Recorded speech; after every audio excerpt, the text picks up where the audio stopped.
사랑하는 여러분, 오늘 우리의 마음과 영혼을 위한 이야기의 문을 엽니다. 잠시 세상의 소음에서 벗어나 영원한 진리의 말씀에 귀 기울이는 시간이 되기를 소망합니다. 우리의 삶에는 수많은 소망이 있습니다. 건강, 행복, 성공. 하지만 그 모든 것의 뿌리에는 어쩌면 단 하나의 간절한 바람이 자리하고 있을지 모릅니다. 바로 평화입니다. 분쟁과 갈등으로 얼룩진 역사의 아픔을 간직한 우리 민족에게 평화라는 단어는 단순한 염원을 넘어 생존과 맞닿아 있는 절실한 기도와도 같습니다. 가정의 평화, 사회의 평화, 그리고 남과 북의 평화. 이 평화를 향한 갈망은 우리 모두의 가슴 깊은 곳에 새겨져 있습니다. 오늘 우리가 함께 나눌 이야기는 바로 이 평화에 관한 가장 근원적인 가르침입니다. 성경 마태복음 5장 9절은 이렇게 선포합니다. 화평하게 하는 자는 복이 있나니 그들이 하나님의 아들이라 일컬음을 받을 것이며, 이 귀한 말씀을 마음에 새기며 잠시 주님께 기도하는 마음으로 여러분의 도움이 필요합니다. 이 영상의 좋아요를 누르는 것은 단순한 클릭이 아니라 누군가의 마음에 평화의 씨앗이 심기길 바라는 작은 기도가 됩니다. 또한 이 말씀을 더 많은 이들과 나누는 공유와 구독은 하나님의 은혜가 우리 모두에게 임하기를 소망하는 믿음의 행동입니다. 이 영상을 통해 여러분과 여러분의 가정 위에 주님의 크신 평강이 함께 하시기를 간절히 축복합니다. 자, 이제 마음을 열고 시대를 초월하여 우리의 영혼을 울리는 찰스 스펄전 목사님의 메시지 속으로 함께 들어가 보겠습니다. 이 말씀은 예수님께서 산 위에서 가르치신 8가지 복, 즉 8복 가운데 7번째에 해당합니다. 숫자 7은 히브리인들에게 완전함을 상징하는 신비로운 숫자였습니다. 마치 구원자께서는 7번째 자리에 화평하게 하는 자를 두심으로써 그들이 그리스도 예수 안에서 온전한 사람의 가장 가까이 다가선 존재임을 보여주시는 듯합니다. 이 땅에서 누릴 수 있는 완전한 복을 얻고자 하는 사람은 이 7번째 복을 힘써 얻어 화평하게 하는 자가 되어야 합니다. 이 말씀이 놓인 위치 또한 의미심장합니다. 바로 앞 구절은 마음이 청결한 자는 복이 있나니 그들이 하나님을 볼 것이며 라고 말합니다. 순서가 중요합니다. 우리는 먼저 순결해야 하고 그 후에 평화로울 수 있습니다. 우리의 평화는 결코 죄와의 타협이나 악과의 동맹이 되어서는 안 됩니다. 하나님과 그분의 거룩함에 반하는 모든 것에 대해 우리는 단호히 맞서야 합니다. 이 사실이 우리 영혼에 확고히 자리 잡았을 때 비로소 우리는 다른 사람들과의 화평으로 나아갈 수 있습니다. 또한 이 말씀 바로 뒤에 따라오는 구절도 마치 의도적으로 놓인 것처럼 보입니다. 우리가 이 세상에서 아무리 평화롭게 살려 해도 오해받고 모함받는 일을 피할 수 없습니다. 이는 놀라운 일이 아닙니다. 평화의 왕이신 예수님조차도 그분의 평화로움 때문에 세상에 불을 던지러 오셨다고 말씀하셨기 때문입니다. 인류를 사랑하시고 아무 악도 행치 않으셨던 그분조차 멸시받고 버림받았으며 슬픔과 고통의 사람이 되셨습니다. 그러므로 화평하게 하는 자들이 적들을 만났을 때 놀라거나 실망하지 않도록 성경은 곧바로 이어서 말씀합니다. 의를 위하여 박해를 받은 자는 복이 있나니 천국이 그들의 것임이라. 이처럼 화평하게 하는 자들은 복을 받았다고 선포될 뿐만 아니라 앞뒤로 온통 축복에 둘러싸여 있는 것입니다. 주님, 우리가 7번째 복의 고지에 오를 수 있도록 은혜를 주옵소서. 우리의 마음을 정결하게 하사 먼저 순결하고 그 후에 화평하게 하시고 우리의 영혼을 강건하게 하사 주님을 위한 평화 때문에 박해받을 때 놀라거나 절망하지 않게 하옵소서. 이제 본문의 의미를 깊이 탐구해 보겠습니다. 먼저 화평하게 하는 자는 어떤 사람인지 그려보고, 둘째로 그가 받은 복을 선포하며, 셋째로 그에게 주어진 사명을 살펴보고, 마지막으로 이 말씀을 전하는 저 자신부터 화평하게 하는 자가 되고자 합니다. 첫째, 화평하게 하는 자는 누구일까요? 그는 특별한 성품을 지녔지만 외적인 지위나 조건은 다른 사람들과 같습니다. 그는 삶의 모든 관계 속에서 다른 이들과 똑같이 서 있습니다. 그는 먼저 한 사회의 구성원으로서 평화를 사랑합니다. 그는 자신이 속한 공동체가 명예에 민감하고 쉽게 분노하며 때로는 작은 불씨에도 전쟁을 언급하며 피를 끓이는 경향이 있음을 합니다. 하지만 그는 과거의 전쟁들이 남긴 상처를 기억합니다. 무역과 재정에 막대한 손실만 안겨주고 아무런 실익도 없었던 어리석은 다툼들을 떠올립니다. 그는 전쟁의 압박과 부담이 결국 땀 흘려 일하는 평범한 사람들의 어깨에 지워진다는 사실을 압니다. 그 역시 뜨거운 피를 가진 인간이기에 분노가 치밀어 오를 때도 있지만 그것을 억누르며 자신에게 말합니다. 나는 다투지 말아야 한다. 하나님의 종은 모든 사람에게 온유하며 가르치기를 잘하며 참아야 한다. 그래서 그는 세상의 거센 흐름에 등을 대고 섭니다. 사방에서 전쟁의 소음이 들리고 많은 이들이 싸움을 부추길 때 그는 그들의 뜨거운 머리를 식혀줄 냉수를 건네려 최선을 다합니다. 그는 말합니다. 인내하십시오. 그냥 내버려 두십시오. 어떤 악이 있다 할지라도 전쟁은 그보다 더 큰 악입니다. 나쁜 평화는 없었지만 좋은 전쟁 또한 결코 없었습니다. 우리가 지나치게 조용해서 입을 손실이 무엇이든 지나치게 사나워서 잃는 손실은 그보다 100배는 더 클 것입니다. 특히 같은 신앙을 가진 형제 국가들이 서로 총부리를 겨누는 것이 얼마나 끔찍한 일인지 그는 생각합니다. 같은 뿌리에서 나온 두 민족, 세상 어떤 나라보다도 긴밀한 관계를 맺고 있는 두 나라가 싸우는 비극을 떠올립니다. 우리 민족이 겪었던 동족 상잔의 비극을 생각하며 다시는 우리의 아들, 딸들의 뼈가 이 땅을 거름으로 만드는 일이 없어야 한다고 다짐합니다. 남의 땅이 우리 자녀들의 피와 뼈로 비옥해지는 것을 원치 않으며 나 또한 다른 사람을 치지 않고 차라리 맞겠다고 생각합니다. 피를 보는 것은 끔찍한 일입니다. 그래서 그는 말합니다. 내가 스스로 하지 않을 일을 남들이 나를 위해 하도록 내버려두지 않겠다. 내가 살인자가 되기 싫다면 다른 사람들이 나를 위해 살해당하게 해서도 안 된다. 그는 환상 속에서 전쟁터를 걷습니다. 죽어가는 자들의 비명과 부상자들의 신음을 듣습니다. 그는 승리자들조차 전투가 끝난 후에 끔찍한 광경이 주는 공포를 승리의 환희로도 지울 수 없었다고 말한 것을 압니다. 그래서 그는 외칩니다. 아니, 평화. 오직 평화여야만 합니다. 만약 그가 사회에 영향력이 있는 사람이라면 그는 섣불리 싸움에 뛰어들기 전에 신중하게 살피자고 말합니다. 물론 나라의 명예는 지켜야 하고 억압받는 이들을 보호할 권리도 지켜야 합니다. 하지만 그는 묻습니다. 피를 흘리지 않고도 이 모든 것을 지킬 방법은 없겠습니까? 그는 법률가들에게 혹시 용서하고 넘어갈 수 있는 작은 실수는 없었는지, 칼집에서 칼을 뽑지 않고 해결할 방법은 없는지 면밀히 살펴보라고 촉구합니다. 전쟁은 최선이라 해도 악마이며 모든 재앙 중 최악이라고 말합니다. 그는 하나님께서 죄 많은 나라를 이처럼 치지 마시고 칼을 거두어 주시기를 간구합니다. 그러나 화평하게 하는 자는 단지 사회 구성원일 뿐만 아니라 한 명의 인간입니다.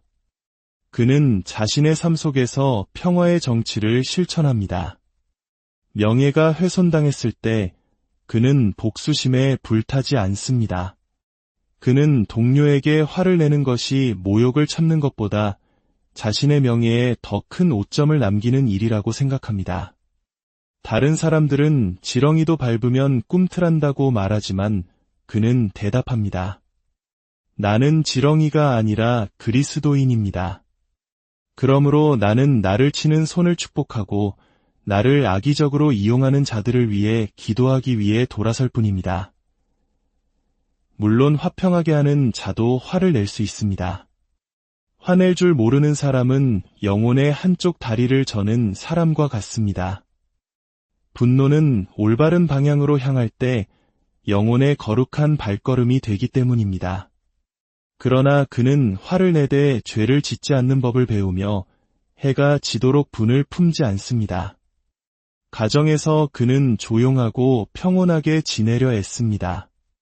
그는 거친 말을 한마디 하느니 차라리 많은 것을 참고 넘어갑니다. 꾸짖을 때에도 언제나 온유하게 재판관의 엄격함이 아닌 아버지의 부드러움으로 이런 일을 하였느냐? 하고 묻습니다. 존 웨슬리 목사님의 일화에서 우리는 교훈을 얻을 수 있습니다. 그는 한 주지사와 함께 배를 타고 가던 중 주지사의 선실에서 큰 소란이 있는 것을 들었습니다. 주지사는 자신의 하인이 귀한 와인을 전부 마셔버렸다며 그를 매질하고 해군에 강제 징집시켜 버리겠다고 소리쳤습니다. 나는 결코 용서하지 않는다는 것을 똑똑히 보여주겠소. 그가 외쳤을 때 웨슬리 목사님은 조용히 말했습니다. 주지사님, 그렇다면 저는 주지사님께서 결코 죄를 짓지 않으시기를 바랍니다. 그 지적은 너무나 정확하고 필요했기에 주지사는 즉시 대답했습니다. 아, 목사님, 제가 죄를 지었습니다. 제가 한 말은 죄였습니다. 목사님을 보아서 그를 용서하겠습니다. 이처럼 화평하게 하는 자는 자신 역시 주인 앞에 책임져야 할 죄인임을 알기에 자신의 종들에게 너무 가혹한 주인이 되지 않으려 합니다.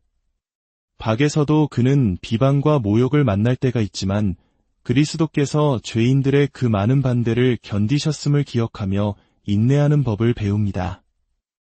청교도 목회자였던 코튼 매더는 자신을 심하게 비방하는 익명의 편지들을 잔뜩 받았습니다. 그는 그 편지들을 모아 종이로 감싸고 그 위에 이렇게 썼습니다.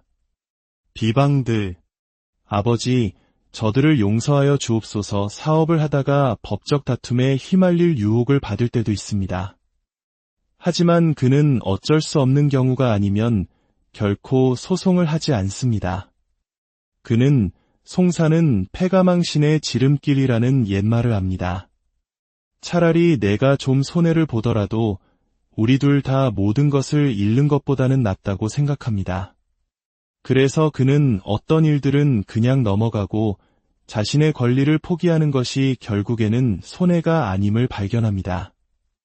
이웃 사이에 다툼이 생겼을 때 그는 결코 불에 기름을 붓지 않습니다. 오히려 그들 사이에 서서 이렇게 말합니다. 형제들이여, 이것은 옳지 않습니다. 어찌하여 서로 다투십니까? 그는 불의의 편에 서지 않고 공의를 추구하되 언제나 그 공의를 자비로 감쌉니다. 때로는 화가 난 두 사람 사이에 서서 양쪽의 공격을 다 받기도 합니다.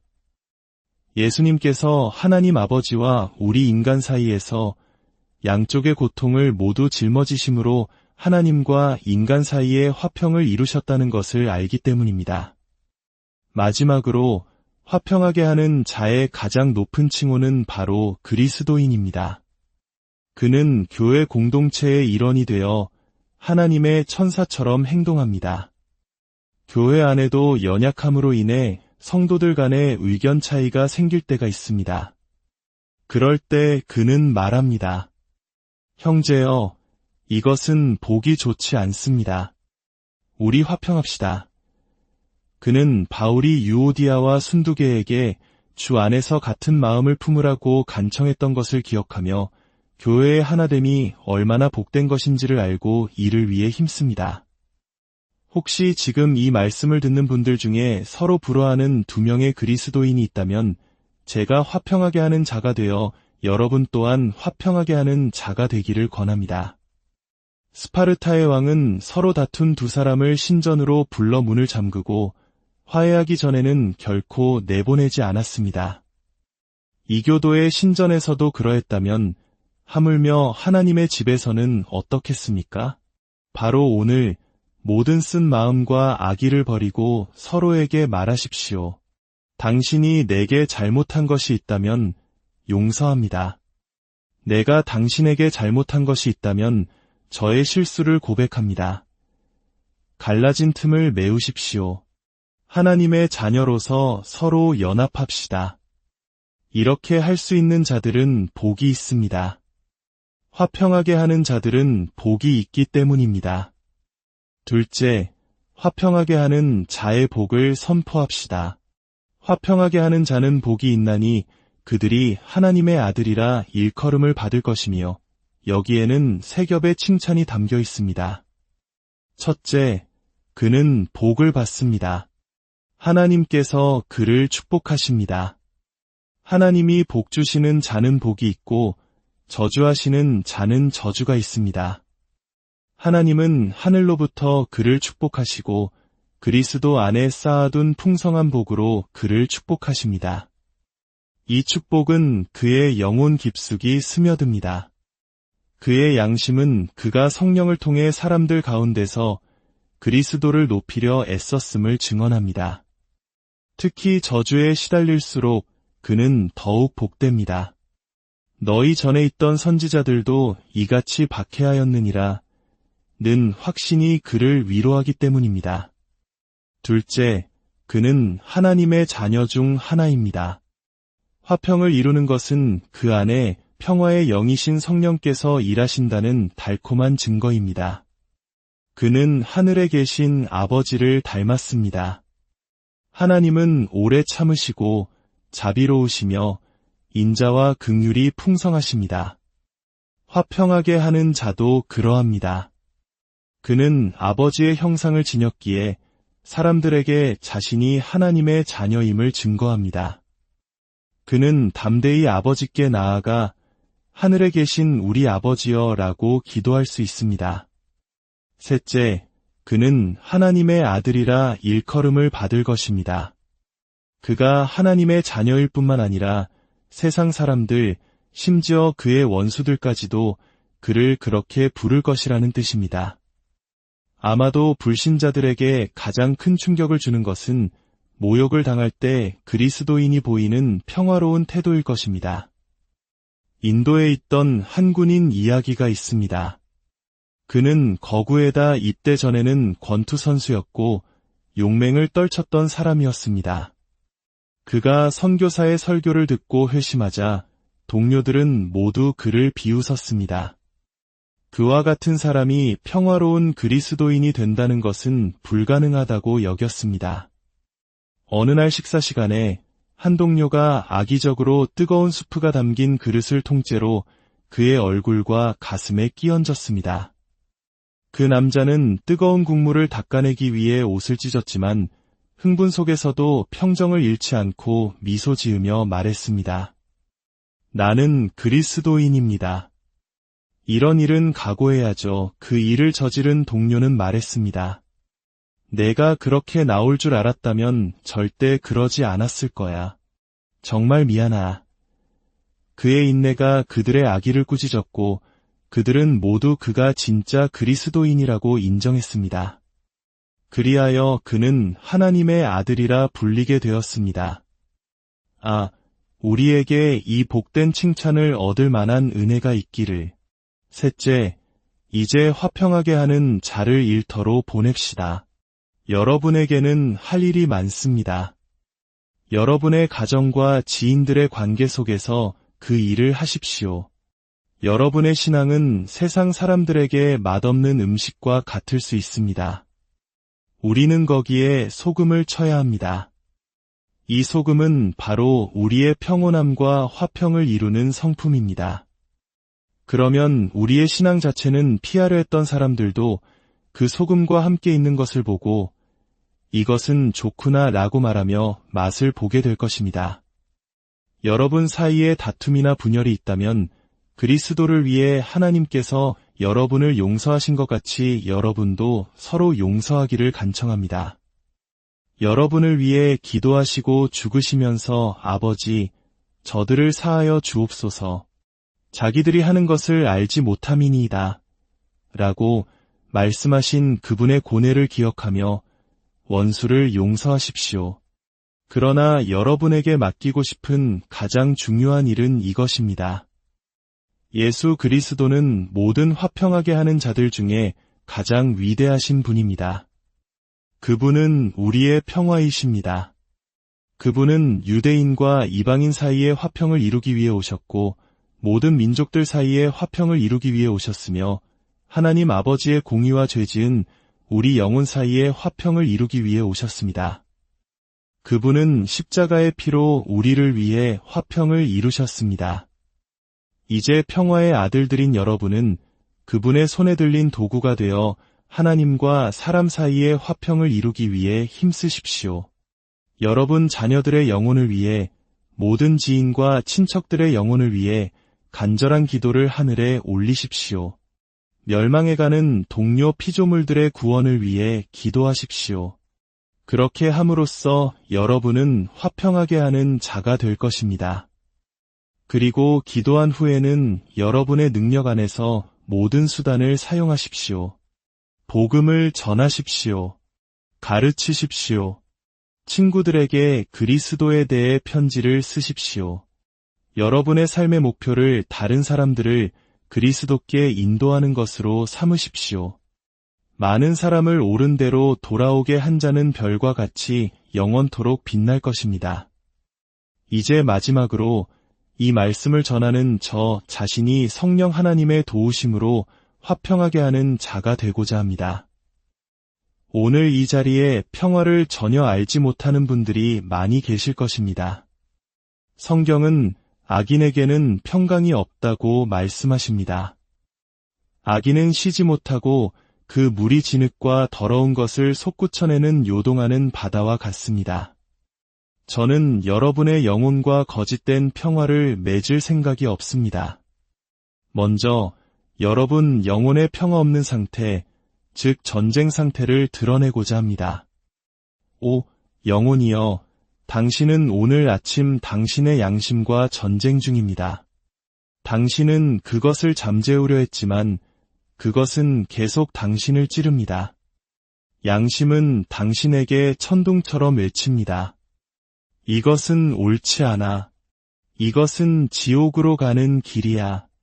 이것은 멸망의 길이라고 양심의 가시에 손가락을 찔리면서도 죄의 장미를 꺾으려 합니다. 더 나아가 당신은 하나님의 율법과 전쟁 중입니다. 십계명은 오늘 당신을 대적하고 있습니다. 십계명 전체가 마치 열문이 거대한 대포처럼 오늘 당신을 겨누고 있습니다. 당신은 하나님의 모든 법규를 어겼기 때문입니다. 오, 영혼이여, 율법과 전쟁하는 것은 힘든 일임을 알게 될 것입니다. 대천사의 나팔이 당신을 무덤에서 일으켜 세우고 하나님의 눈이 당신의 죄 많은 영혼을 불태우며 꿰뚫고 이대한 책이 펼쳐져 당신의 모든 죄와 수치가 공개될 때 당신은 무엇을 하겠습니까? 하지만 죄인이여, 당신이 오늘 아침 하나님과 전쟁 중이라는 사실을 아십니까? 당신을 만드시고 최고의 친구가 되어주신 그분을 당신은 잊고 무시했습니다.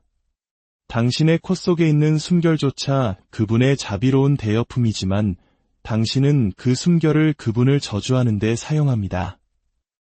이것이 오늘 이 자리에 있는 모든 회심하지 않은 사람의 상태입니다. 당신은 당신의 양심과 하나님의 율법과 그리고 하나님 자신과 전쟁 중입니다. 이제 하나님의 대사로서 우리는 평화에 대해 논하고자 합니다. 우리가 그리스도를 대신하여 사신이 되어 하나님이 우리를 통하여 너희를 권면하시는 것 같이 그리스도를 대신하여 간청하노니 너희는 하나님과 화목하라. 잠시 설교자는 사라지고 그리스도께서 직접 여러분에게 말씀하시는 것을 들어보십시오. 영혼아, 내가 너를 사랑한다. 내 마음으로부터 너를 사랑한다. 나는 내가 내 아버지와 원수되는 것을 원치 않는다. 자, 이제 와서 우리 함께 변론하자. 내가 너와 영원한 언약을 맺으리니 곧 다윗에게 허락한 확실한 은혜이니라. 죄인이여, 당신은 죄가 있고 정죄받았습니다. 이것을 고백하시겠습니까? 이제 당신의 무기를 내려놓고 위대하신 하나님, 제가 항복합니다. 더 이상 당신의 적이 되지 않겠습니다. 라고 말할 의향이 있습니까? 만약 그렇다면 당신에게 평화가 선포됩니다. 악인은 그의 길을, 불의한 자는 그의 생각을 버리고 여호와께로 돌아오라 그리하면 그가 긍휼히 여기시리라. 우리 하나님께로 돌아오라. 그가 너그럽게 용서하시리라. 용서는 자신의 죄를 진정으로 회개하는 모든 영혼에게 값없이 주어집니다.